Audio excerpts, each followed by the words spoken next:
Jeff Salzman here, and welcome to the Bite-Size Evolver, excerpts from my podcasts.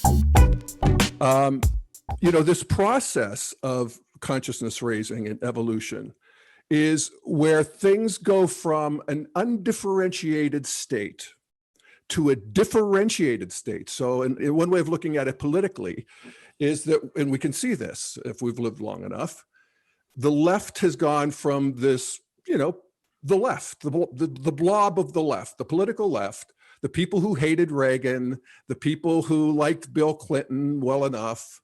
They're pretty predictable in terms of their politics, anti-war, pro-egalitarian, anti-corporate, transgressive in terms of the culture. And that emerged.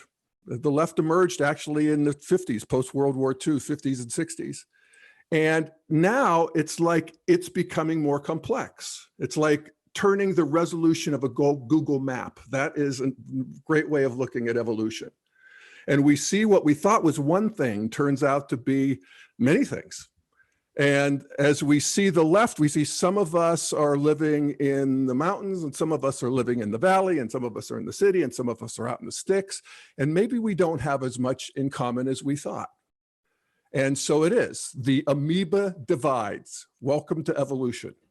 And we have this arise, not only the left, but now this woke left, or this cutting edge. These stages of development one doesn't evolve out of the other. They continue to evolve.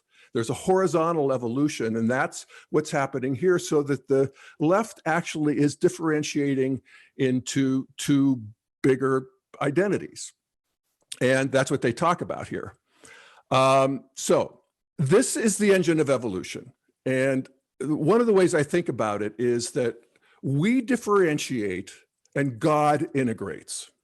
So our job as integralists and conscious evolutionaries is to see how our political opponents, to see what they think, to walk a mile in their shoes.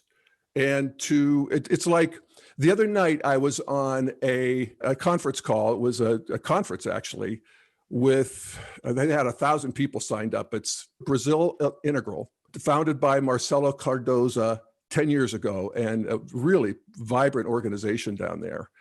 And I followed Ken Wilber. Ken Wilber did the opening talk, and he was great. He one of the things he talked about, and he's talked about this before, and I love it, is about the coming integral age. And Ken talked about, what are these engines of evolution? What can we do? And he said that the question of the integral age will be, and I love this, how can I include as many other worldviews as possible in my worldview?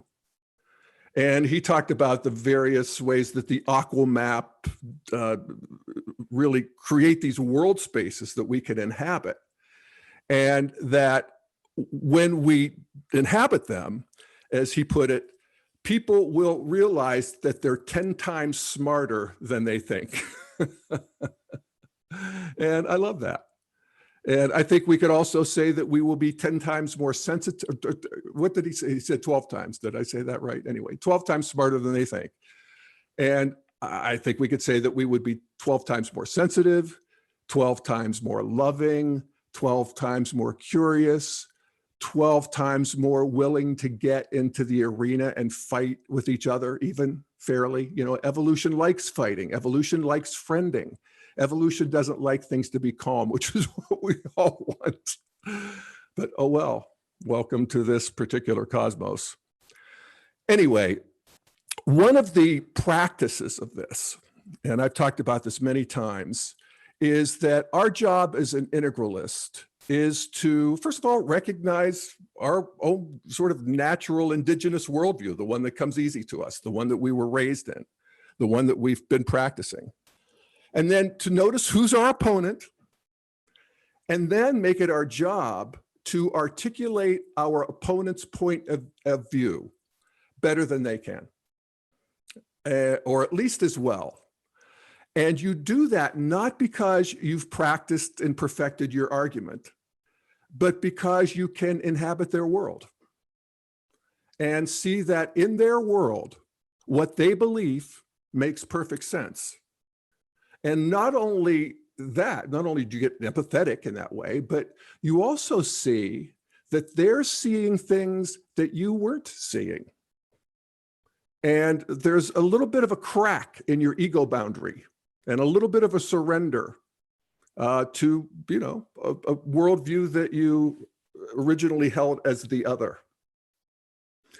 And that's a little scary because you're a little less solid for a moment.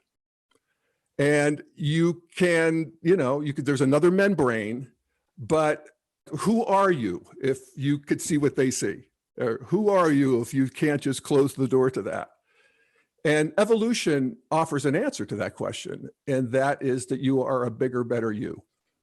And you have brought into the cosmos more goodness, truth, and beauty.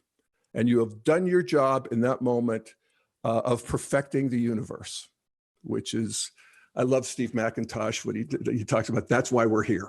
We're to participate in the perfection of the universe.